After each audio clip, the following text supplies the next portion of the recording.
નમસ્કાર મંતવ્ય ન્યૂઝમાં આપનું સ્વાગત છે। હું છું કુંજ। નજર કરીશું વિસ્તારથી સમાચારો પર।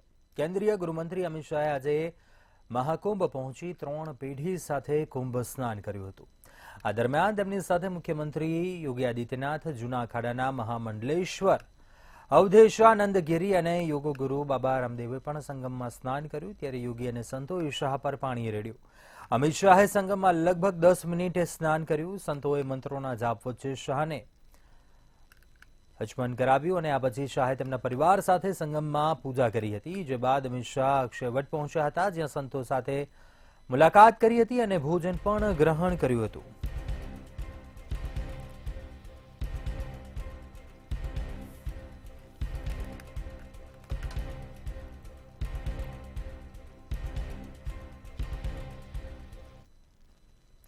કોંગ્રેસ અધ્યક્ષ મલ્લિકાર્જુન ખડગેએ પ્રયાગરાજ મહાકુંભને લઈને ભાજપના નેતાઓ ઉપર નિશાન સાધ્યું। મધ્યપ્રદેશના મહુમાં કોંગ્રેસની જય બાપુ જય ભીમ જય સંવિધાન રેલીને સંબોધતા ખડગેએ અહીં જણાવ્યું હતું કે શું ગંગામાં ડૂબકી લગાવવાથી યુવાનોને રોજગાર મળશે, શું ગરીબી નાબૂદ થઈ જશે, શું આપણને ખાવા માટે ખોરાક મળશે। વધુમાં કહ્યું કે હું કોઈની શ્રદ્ધાને ઠેસ પહોંચાડવા નથી માંગતો, પરંતુ દેશમાં બાળકો શાળાઓમાં નથી જઈ રહ્યા, મજૂરોને મજૂરી नहीं मिली रही तेम कहीने अनेक मुद्दाओं ने लईने प्रहारो कर्या था। अरे भाई, गंगा में डुबकी लेने से गरीबी दूर होती क्या? आपको खाना मिलता पेट को। मैं किसी की आस्था के ऊपर ठोस नहीं लगाना चाहता हूं। अगर किसी को दुख हुआ तो मैं माफी चाहता हूं, लेकिन आप बताइए, अरे जब बच्चा भूखा मर रहा है, बच्चा स्कूल में नहीं जा रहा है, मजदूरों को मजदूरी नहीं मिल रही है, जब ये है तो ये लोग जाकर हजारों रुपए खर्च करके कंपटीशन पे डुबकियां मार रहे। कंपटीशन में एक डुबकी मारता दूसरा, और जब तक वो टीवी में अच्छा नहीं आता तब तक डुबकी मारते रहते। केन्द्रीय गृहप्रधान अमित शाह તેમના પરિવાર સાથે કુંભ સ્નાન માટે પ્રયાગરાજ પહોંચ્યા હતા અને આ મામલે ભાજપે પણ હવે વળતો પ્રહાર કર્યો છે। ભાજપના સાંસદ અને પ્રવક્તા સંબિત પાત્રાએ મલ્લિકાર્જુન ખડગે, રાહુલ ગાંધી અને પ્રિયંકા ગાંધી પર નિશાન સાધ્યું અને તેમને પડકાર ફેંક્યો હતો। मैं आज चैलेंज करता हूं कि मल्लिकार्जुन खड़गे जी और कांग्रेस पार्टी, राहुल गांधी और सोनिया जी किसी और धर्म की आस्था के विषय में ऐसा कह सकते हैं?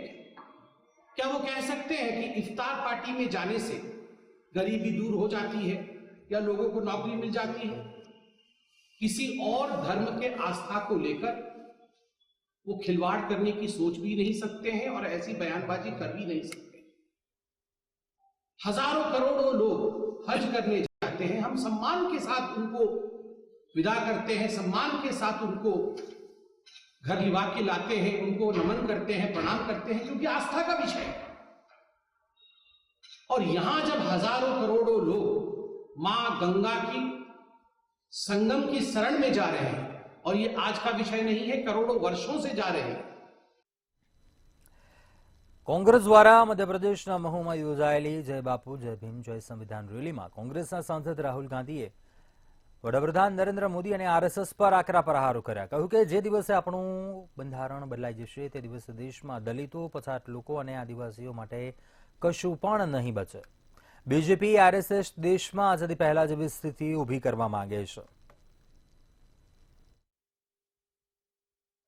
बीजेपी आरएसएस चाहते हैं कि आजादी से पहले जो था, जहां गरीबों के कोई अधिकार नहीं थे, सिर्फ अंबानी अदानी जैसे लोगों के अधिकार थे, वैसा हिंदुस्तान चाहते हैं। यह लड़ाई हो रही है। वो चाहते हैं कि गरीब चुप बैठे, एक शब्द ना कहें, भूखे मर जाएं, कोई सपना ना देखें, और हिंदुस्तान अरबपति चलाए। जहां उनको एयरपोर्ट चाहिए एयरपोर्ट मिल जाए, जहां उनको पोर्ट चाहिए पोर्ट मिल जाए, जहां हाईवे चाहिए हाईवे बनानी है हाईवे बना ले, सारे के सारे कॉन्ट्रैक्ट उनके हाथ चले जाए। પંજાબના અમૃતસરમાં બાબા સાહેબ આંબેડકરની પ્રતિમા પર ચડીને હથોડાથી મારવાની ઘટના સામે આવી છે. ત્યારબાદ યુવકે ત્યાં રાખેલા બંધારણને પણ આગ લગાવી હતી, જેને લઈને હોબાળો થયો હતો. અમૃતસરથી સ્વર્ણ મંદિરે જતા હેરિટેજ સ્ટ્રીટ પર ટાઉન હોલમાં આ ઘટના ઘટી હતી. હાલ પોલીસે આરોપીની ધરપકડ કરી લીધી છે. ઘટનાનો વિડીયો સોશિયલ મીડિયા પર વાયરલ થયો હતો, જેમાં તે વ્યક્તિ સ્ટીલની લાંબી સળીનો ઉપયોગ કરીને હથોડી સાથે પ્રતિમા પર ચડતો જોઈ શકાય છે. ત્યારે પંજાબના મુખ્યમંત્રી ભગવંત માને આંબેડકરની પ્રતિમાને નુકસાન પહોંચાડવાના પ્રયાસની પણ આકરી નિંદા કરી હતી. કહ્યું કે આ મામલે કડક કાર્યવાહી કરવામાં આવશે. તો અમિત માલવિયાએ અરવિંદ કેજરીવાલ પર નિશાન સાધ્યું હતું. બીજેપી આઈટી સેલના વડા અમિત માલવિયાએ એક્સ પર આ ઘટનાનો વિડીયો શેર કરતા લખ્યું કે ચોંકાવનારી વાત એ છે કે આ ઘટના પંજાબમાં બની છે, જ્યાં આમ આદમી પાર્ટીની સરકાર છે, જે પોતાને બાબા સાહેબ આંબેડકરની વિચારધારાના સમર્થક ગણાવે છે. દલિત સમાજના અપમાન માટે અરવિંદ કેજરીવાલ જવાબદાર છે. જે સરકાર બાબા સાહેબ આંબેડકરને માન આપી શકતી નથી, તેની પાસેથી દલિત સમાજના કલ્યાણની અપેક્ષા કેવી રીતે રાખી શકાય?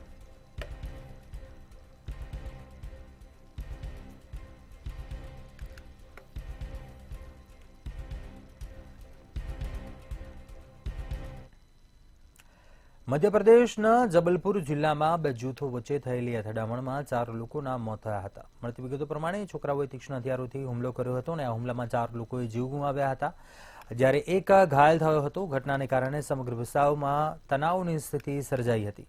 ઘટના સ્થળ ઉપર ભારે પોલીસ બંદોબસ્ત ગોઠવી દેવામાં આવ્યો હતો. વિસ્તારમાં police sub divisional officer Lokesh Dabre ઘટના અંગે માહિતી આપી હતી. જણાવ્યું હતું કે આ ઘટના જિલ્લા મુખ્યાલયથી 25 કિલોમીટર દૂર તિમારી ગામમાં સવારે બની હતી. જ્યારે ઘટનાનું કારણ પૂછવામાં આવ્યું ત્યારે જણાવ્યું કે સવારે બંને જૂથો વચ્ચે દલીલ થઈ હતી અને જે બાદ હિંસા ફાટી નીકળી હતી.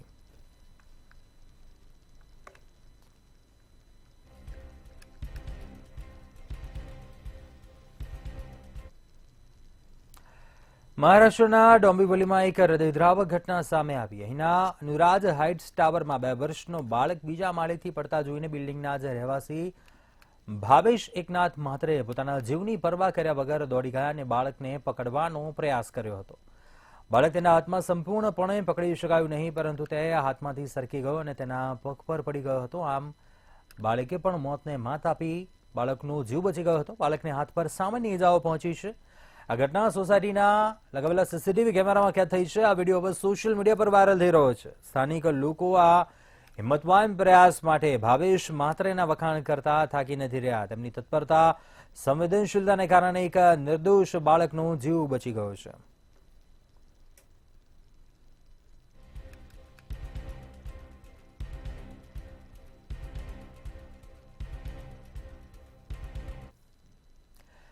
જમ્મુ કાશ્મીરના ગુલમર્ગ રોપવે ટાવરના કેબલ તૂટવાની ઘટના સામે આવી. પ્રવાસીઓની પ્રિય એવા જમ્મુમાં ટાવર નંબર 15-16 વચ્ચેની 20 જેટલી કેબિન હવામાં લટકી રહી હતી. આ કેબિનમાં લગભગ 120 જેટલા પ્રવાસી ફસાયા હોવાની પ્રાથમિક માહિતી મળી હતી. તેમને બહાર કાઢવા માટે રેસ્ક્યુ હાથ ધરાયું હતું.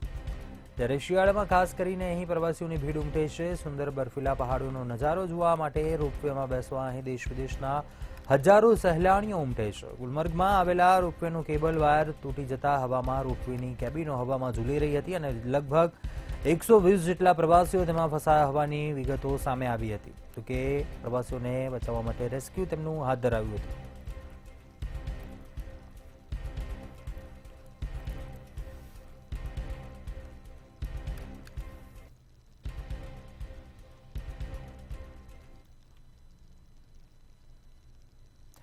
આગળ વાત કરીએ ભારતના 74મા પ્રજાસત્તાક દિવસ નિમિત્તે લંડનમાં ભારતીય હાઈકમિશનની બહાર ખાલિસ્તાની સમર્થકો અને ભારતીય સમર્થકો વચ્ચે ગરમાગરમીનો માહોલ જોવા મળ્યો હતો. તેનો વિડીયો પણ સામે આવ્યો હતો. શું છે સમગ્ર મામલો, જોઈએ આ ખાસ રિપોર્ટમાં. લંડન હાઈકમિશન બહાર ભારતીયો વર્સેસ ખાલિસ્તાની.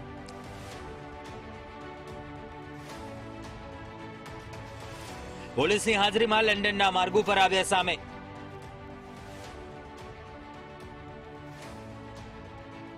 ભારતીય સમુદાયના લોકોએ આપ્યો જડબાતોડ જવાબ.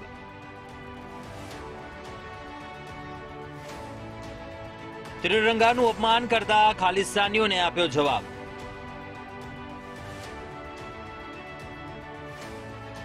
પ્રજાસત્તાક દિવસના અવસરે બ્રિટનની રાજધાની લંડનમાં ભારે હોબાળો મચ્યો. એક અહેવાલ પ્રમાણે પ્રજાસત્તાક દિવસ નિમિત્તે આયોજિત સમારોહ વિરુદ્ધ સૂત્રોચ્ચાર કરતા ખાલિસ્તાન સમર્થકો દેખાવ કરવા લાગ્યા હતા, જેને પગલે ભારતીય સમુદાયના લોકોએ તેમને સજ્જડ જવાબ આપ્યો. ભારતીય સમુદાયના એક વ્યક્તિએ જણાવ્યું હતું કે અમે પ્રજાસત્તાક દિવસની ઉજવણી માટે હાઈ કમિશન ખાતે ભેગા થયા હતા, જ્યાં તેમને જાણકારી મળી કે ખાલિસ્તાનીઓએ કાર્યક્રમ સ્થળની બહાર ભેગા થયા છે અને દેખાવો કરી રહ્યા છે, ત્યારે તેઓ પણ એકજૂટ થયા અને દેખાવોનો જવાબ આપ્યો હતો. જ્યારે બીજા એક ભારતીય વ્યક્તિએ જણાવ્યું હતું કે ખાલિસ્તાનીઓએ તેમને રાષ્ટ્રધ્વજનું અપમાન કરતા જોયા હતા. તેમણે જણાવ્યું કે આવા કૃત્યોથી ભારત દેશને, ભારતીયોને કોઈ ફરક પડતો નથી. ભલે તમે લંડનમાં લઘુમતીમાં હોઈએ, પણ અમારી હિંમત અને જુસ્સો તેમના કરતા વધારે છે અને તેઓ છેલ્લા શ્વાસ સુધી લડીશું. વિડીયોમાં જોઈ શકાય છે કે બંને પક્ષો એકબીજા વિરુદ્ધ સૂત્રોચ્ચાર કરી રહ્યા છે. તે જ સમયે પરિસ્થિતિને સંભાળવા માટે પોલીસ પણ સ્થળ પર હાજર હતી. આગળ વાત કરીએ અમદાવાદના વાસણા વિસ્તારમાં આપઘાતની ઘટના સામે આવી છે. કોન્ટ્રાક્ટરે લખેલી સુસાઇડ નોટ મળી આવી. જો કામ પૂર્ણ કર્યા બાદ પેમેન્ટ ફસાયું હતું. વાસણા વિસ્તારમાં આવેલા ભાલેશ્વર સોસાયટીમાં રહેતા હતા જિગ્નેશ મકવાણા. અમદાવાદ શહેરના વાસણા વિસ્તારમાં સિવિલ કોન્ટ્રાક્ટરનું કંપનીમાં પેમેન્ટ ફસાતા અને વ્યાજખોરીની ઉઘરાણીથી કંટાળીને આપઘાત કરી લેતા ચકચાર મચી. વાસણા પોલીસે આ મામલે 4 લોકો વિરુદ્ધ ગુનો નોંધીને તપાસ હાથ ધરી છે.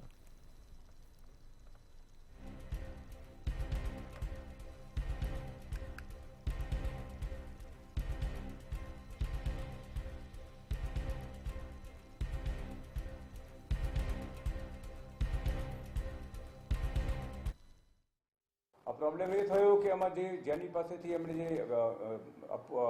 અપૂર્વા કીર્તિ ઇન્ફ્રાસ્ટ્રક્ચર પાસેથી પૈસા જે લેવાના થતા હતા એ લોકો પૈસા આપતા નહોતા. બીજું બાજુ દર મહિને જે ધવલસિંહ છે એને વ્યાજ આપવું પડતું હતું. એટલે આ તંગીના કારણે જે મરણજર છે પહેલાં એક ફેરો આત્મહત્યાની કોશિશ કરેલી.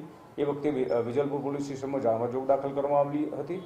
ત્યાર પછી સતત ઉઘરાણી આવી નહીં અને સામે આપવાના થતા હતા પૈસા.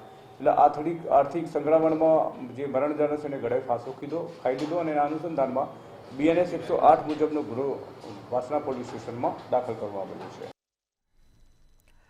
વડગામના સરહદી વિસ્તારમાં આવેલી મોરિયા ગામમાં પીજી દોશી હાઈસ્કૂલ અને હાયર સેકન્ડરી સ્કૂલને 54 વર્ષ પૂર્ણ થયા છે. ત્યારે સરહદી વિસ્તારમાં 54 વર્ષ પહેલા આ શાળા દ્વારા શિક્ષણની જ્યોત પ્રગટાવવામાં આવી હતી, જેને 54 વર્ષ પૂર્ણ થતા ગુજરાત ભાજપ પ્રવક્તા જયરાજસિંહ પરમાર અને મહેસાણા જિલ્લા ભાજપના પૂર્વ પ્રમુખની અધ્યક્ષતામાં જયંતિ મહોત્સવની ઉજવણી કરવામાં આવી હતી. દાતાઓના સહયોગથી શાળા આજે એક વટવૃક્ષ બની છે. હું જ્યારે તમને અત્યારે કહું કે મેં આ 51 લાખ રૂપિયાનો ફિગર જ્યારે સાહેબે મને આપ્યો હતો ને, ત્યારે મારા ભાઈના ભત્રીજાને બોમ્બે ફોન કર્યો હતો, નવીનભાઈના દીકરા રસેશને. તો મેં કીધું નવીનભાઈ આપણે દાન કેવી રીતે ભેગું કરવાનું છે, આપણે કંઈક તો કરવું પડશે ને. ત્યારે એમને એમ કીધું હતું કે એમના દીકરાએ એમ કીધું કે 51 લાખ રૂપિયા આપણે લખાવી જ દેવાના છે એમ કે છે. મને મારા કરતાં મારા કુટુંબના દરેકે દરેક સભ્યો પર બહુ પૂરેપૂરો વિશ્વાસ છે કે જે શિક્ષણ, હોસ્પિટલ ક્ષેત્રે, અનાથ આશ્રમમાં, જીવદયા ક્ષેત્રે આપણે અહીંયા સુદાસણા પાંજરાપોળ બી ચાલે છે. એમાં આગળ ઘણા વર્ષો પહેલાં બી આપણે 11 લાખ રૂપિયા અને 7 લાખ રૂપિયા એ રીતે આપણે દાન આપેલું હતું અને એની અંદર આપણે સક્રિય પણ છીએ. અત્યારે એમાં હું ટ્રસ્ટી પણ છું. 50 વર્ષ પહેલાં જ્યારે શિક્ષણની શરૂઆત કરી લે વિચાર આવે એટલે જ શાસ્ત્રોમાં જ કહ્યું છે કે જનની જણ તો ભક્ત જણ જે કા દાતા કા સુર, નહીતર રહેજે વાંજળી તું મત ગુમાવજે નૂર. એટલે જ્યાં સુધી આવા સેવંતીભાઈ જેવા દાતાઓ આ પૃથ્વી ઉપર છે ત્યાં સુધી જે કર્ણથી લઈ અને અહીં સુધી મને વિશ્વાસ છે કે ગમે તેટલી પાશ્ચાત્ય સંસ્કૃતિઓ આક્રમણ થશે તો પણ આ ભારત માતા માં ભારતી પરમ વૈભવના શિખારે બિરાજ છે. પીજી દોશી હાઈસ્કૂલ પરિવાર દ્વારા 54 વર્ષ પૂર્વે જે સ્કૂલની સ્થાપના થઈ હતી નવ ગુજરાત એજ્યુકેશન ટ્રસ્ટના ઉપક્રમે, એ આજે એક વટવૃક્ષ બનીને ઊભું છે અને હજુ પણ શાળાની ભૌતિક સુવિધાઓ વધારે ને વધારે બહુ સારી ઊભી થાય એ માટે પીજી દોશી પરિવાર તથા અન્ય જૈન શ્રેષ્ઠીઓ, આજુબાજુના ગામ લોકો, ગ્રામજનો અને તમામ લોકોના સહકારથી આજે જે આ સુવર્ણ જયંતિ મહોત્સવ પ્રસંગે અભૂતપૂર્વ દાન મળ્યું છે. વિશ્વભરમાં રક્તપિત્તની જાગૃતિ માટે વર્ષના પહેલા મહિનામાં રક્તપિત્ત દિવસ તરીકે મનાવવામાં આવે છે. દર વર્ષે જાન્યુઆરીમાં આંતરરાષ્ટ્રીય રક્તપિત્ત દિવસની ઉજવણી કરવામાં આવે છે અને આ વર્ષે 30 જાન્યુઆરીએ ઉજવવામાં આવી રહ્યો છે. ત્યારે અમદાવાદની સોલા સિવિલ હોસ્પિટલમાં પણ આ અંગે લોકોમાં જાગૃતિ આવે તે અંગે કાર્યક્રમ યોજવામાં આવશે. સાથે જ છેલ્લા કેટલાય સમયથી રક્તપિત્તને લઈને લોકોને જાગૃત કરવામાં આવી રહ્યા છે.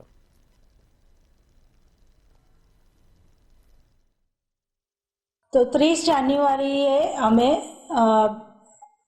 બધી જ મેડિકલ કોલેજમાં કોઈપણ જગ્યાએ કોઈપણ હોસ્પિટલ જ્યાં આગળ ચામડીનો વિભાગ હશે ત્યાં આગળ બધી જ જગ્યાએ આ બીમારી માટે એક લોકોમાં અવેરનેસ આવે, બીમારીના લક્ષણો શું છે, એને રોકી કેવી રીતે શકાય, શરૂઆતના સ્ટેજમાં હોય ત્યારે એની શું સારવાર છે, કેવી રીતે સારવાર માટે તમે આવી શકો, તમને બીજા શું લાભ મળી શકે આ સારવાર માટે સરકાર અંતર્ગત, આ બધી જ માહિતી એ દિવસે ચામડીના વિભાગમાં મેડિકલ કોલેજમાં આપવામાં આવશે.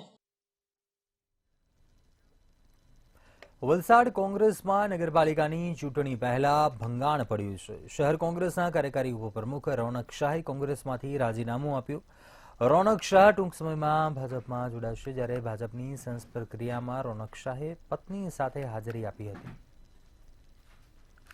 વોર્ડ નંબર 3માંથી રોનક શાહે પોતાની પત્ની માટે ભાજપની ટિકિટ માંગી હતી અને કોંગ્રેસ પાર્ટીમાં કાર્યકર્તાઓની અવગણના થતા હોવાનું બહાનું આગળ ધરીને નારાજગી વ્યક્ત કરી હતી. ત્યારે ચૂંટણી પહેલા જ વલસાડમાં કોંગ્રેસમાં ભંગાણ થતા રાજકારણ ગરમાયું છે.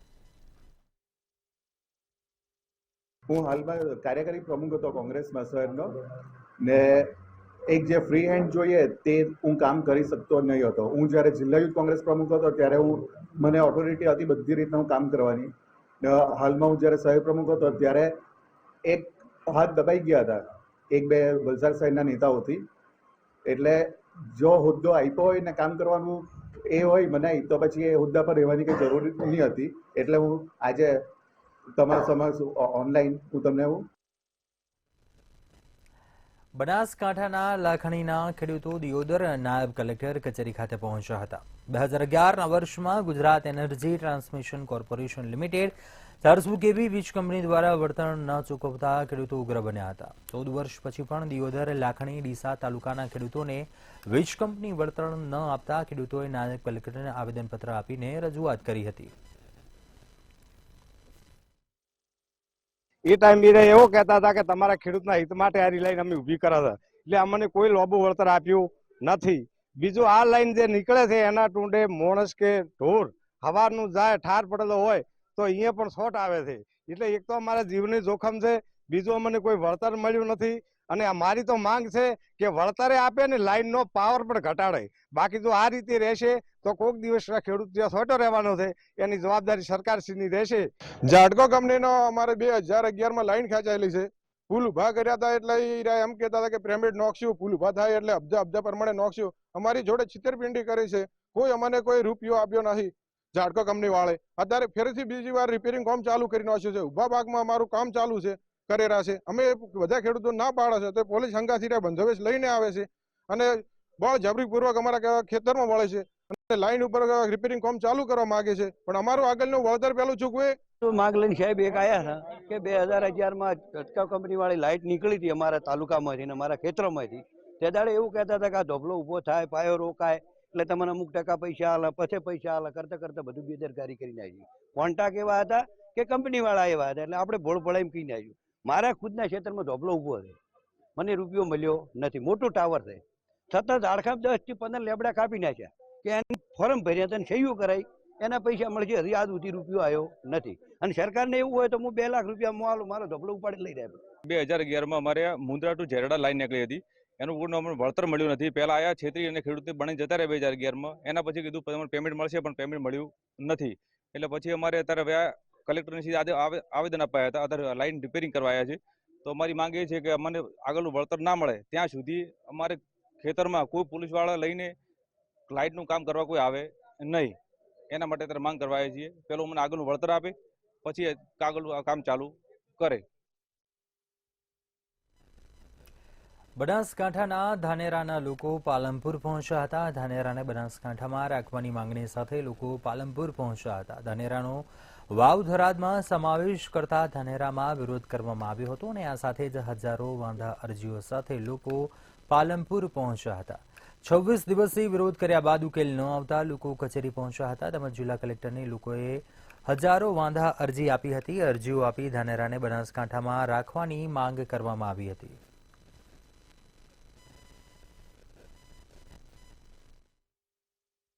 એના પછી ધાનેરાની જનતા, સર્વે સમાજ, દરેક સમાજની જનતા અહીંયા કલેક્ટર કચેરી દ્વારા આવેદનો અપાઈ ચૂક્યા છે. ધાનેરામાં જ ધાનેરા હિતરક્ષક સમિતિ દ્વારા બહુ માંગણીઓ કરવામાં આવી છે. અલગ અલગ જાતના આંદોલનો શાંતિપૂર્વક રીતે જ કરવામાં આવ્યા છે. છતાં પણ રાજ્ય સરકાર દ્વારા કોઈ પ્રતિસાદ જનતાને મળ્યો નથી. તો એના માટે છેલ્લા લગભગ આજે 27 તારીખ થઈ ચૂકી છે પણ રાજ્ય સરકાર દ્વારા કોઈ જાતનો પ્રતિસાદ આપવામાં આવ્યો નથી. એના કારણે ધાનેરાની સર્વે સમાજ, દરેક સમાજ આજે અહીંયા કલેક્ટર કચેરી સ્વયંભૂ બધા જ પોતપોતાની મતલબ જે અરજીઓ છે, વાંધા અરજીઓ છે એ લઈ અને કલેક્ટર સાહેબશ્રીને આપવા આવી છે. આજ રોજ પાલનપુર મુકામે સમગ્ર ધાનેરામાંથી વસતા પાલનપુરના તમામ મિત્રો ભેગા થયા છે. જે એક વ્યક્તિએ થોડા સમય પહેલા વાંધા અરજી માટેનું અભિયાન ઉપાડ્યું હતું અને સમગ્ર ધાનેરા હિત રક્ષક સમિતિ અને આગેવાનોએ એ વાતને સ્વીકારીને આજે સમગ્ર ધાનેરા તાલુકામાંથી તમામ ગામોમાંથી હજારોની સંખ્યામાં વાંધા અરજીઓ અહીંયા આવી છે અને આપ જોઈ શકો છો તમામ મિત્રો પોતાની પણ વાંધા અરજીઓ લઈને અહીંયા આવ્યા છે. ભાજપના પ્રદેશ મંત્રી નૌકાબેન પ્રજાપતિના અનામત માથાનો દુખાવોના નિવેદન મુદ્દે પ્રદેશ ભાજપ પ્રવક્તા જીરાસિંહની પ્રતિક્રિયા સામે આવી. જણાવ્યું કે નૌકાબેનનો વિચાર વ્યક્તિગત હોઈ શકે અને અનામતનો લાભ પણ એમને પણ મળે છે. વડાપ્રધાને કહ્યું છે કે બંધારણીય વ્યવસ્થાને ઊની આંચ આવવાની નથી. અનામતને લીધે નીચેના સમાજોની આર્થિક પ્રગતિ થઈ છે. કોંગ્રેસના આગેવાનો બંધારણ બદલી દેશે એવી વાતો કરી જનતાને ગેરમાર્ગે દોરે છે. તેઓ કોંગ્રેસને કહેવા માંગતા હતા કે તમે ટૂંકા માર્ગે જાઓ, એના કરતા વિકાસની રાજનીતિ કરો. કે એમનો જે વિચાર હશે વ્યક્તિગત હોઈ શકે. આમ તો નૌકાબેન પોતે જ પ્રજાપતિ સમાજ પણ બક્ષીબંધ સમાજનો છે, અનામતનો લાભ પ્રજાપતિ સમાજને મળે છે. પણ એક વાત ચોક્કસ છે કે આદરણીય પ્રધાનમંત્રીશ્રીએ બહુ સ્પષ્ટતા સાથે હું બે વાત આપના માધ્યમથી કહું છું કે જ્યાં સુધી મોદી સાહેબે પોતે કહ્યું છે કે જ્યાં સુધી હું જીવું છું ત્યાં સુધી આ બંધારણીય વ્યવસ્થાને ઊની આંચ આવવાની નથી. અનામત વ્યવસ્થા એ પૂર્વજોએ, બંધારણના ઘડવૈયાઓ, તમામ લોકોએ સમાજની ઉત્ક્રાંતિ માટે જે લોકો સમાજના મુખ્ય પ્રવાહમાં નહોતા, કારણ કે આ સામાજિક સમસ્યા છે, આર્થિક સમસ્યા નથી. મહેસાણા રાધનપુર રોડ ઉપર મનપા દ્વારા દબાણ હટાવવાની કામગીરી કરવામાં આવી રહી છે. ત્યારે કાચા પાકા તમામ પ્રકારના દબાણો હટાવવાનું શરૂ કરવામાં આવ્યું છે. રાધનપુર રોડ ઉપર વર્ષો જૂના કાચા પાકા 500થી વધારે દબાણો દૂર કરવાની કામગીરી હાથ ધરાઈ છે. મહેસાણા મનપા ટીમની સાથે પોલીસ કાફલા સાથે દબાણ હટાવવામાં આવી રહ્યા છે.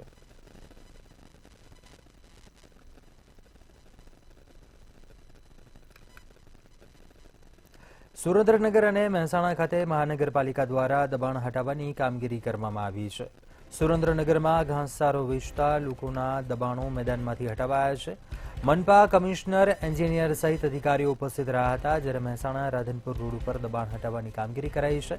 રાધનપુર રોડ ઉપર 500થી વધારે દબાણો દૂર કરવાનું શરૂ કરાયું છે. મહેસાણા મનપાની ટીમ સાથે પોલીસ કાફલો પણ હાજર રહ્યો હતો.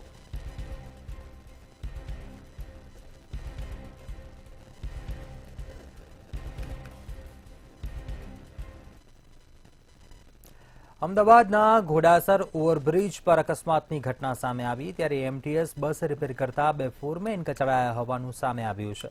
સ્થળ પર જ 2 ફોરમેનના મોત નીપજ્યા હતા. એમટીએસ બંધ થતા બીજી બસ દ્વારા ટોઈંગ કરાતી હતી. જ્યારે બ્રિજ પર ટોઈંગ છૂટી જતા ફરી જોડાણની કામગીરી ચાલતી હતી. ત્યારે પાછળથી આઈસર ટ્રકે એમટીએસ બસને ટક્કર મારી હતી.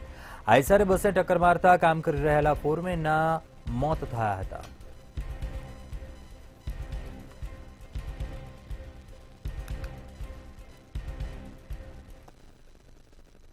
સુરતમાં પીપલોદ રોડમાં સ્ટન્ટ કરતા વિડીયો વાયરલ થયા હતા. બાઇકર્સનો સ્ટન્ટ કરતો વિડીયો વાયરલ થયો. બાઇકર્સોએ જાહેર રસ્તા પર સ્ટન્ટ કરી લોકોને આકર્ષ્યા હતા. આ સાથે જ નાના બાળકોને બાઇક પર બેસાડીને સ્ટન્ટ કરવામાં આવ્યા હતા. તેમજ બાળકોમાં કોઈ પણ સેફટી કે હેલ્મેટ જોવા મળ્યા ન હતા.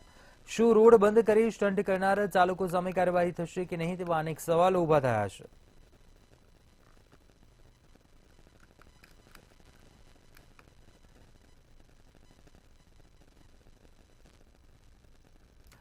ભરૂચમાં સ્પાની યાર્ડમાં ચાલતો દેહ વેપાર ઝડપાયો છે.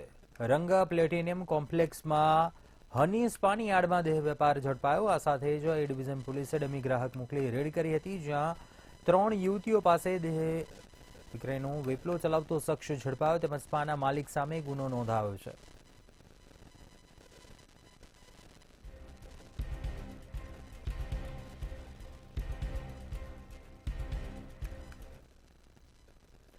રાજકોટના જયેશ રાદડિયાએ વિરોધીઓ ઉપર પ્રહાર કર્યા હતા. જયેશ રાદડિયાના ટપોરી ગેંગ અંગેના નિવેદનને લઈને જયંતિ સરધારાની પ્રતિક્રિયા સામે આવી.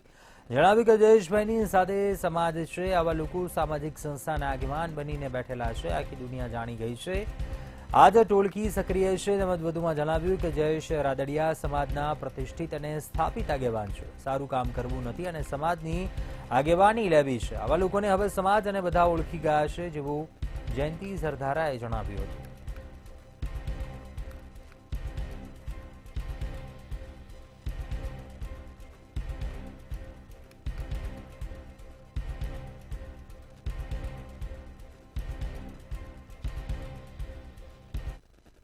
અત્યારે હાલ બુલેટિનમાં બસ આટલું. વધુ સમાચાર માટે આપ જોતા રહો મંતવ્ય ન્યૂઝ. નમસ્કાર.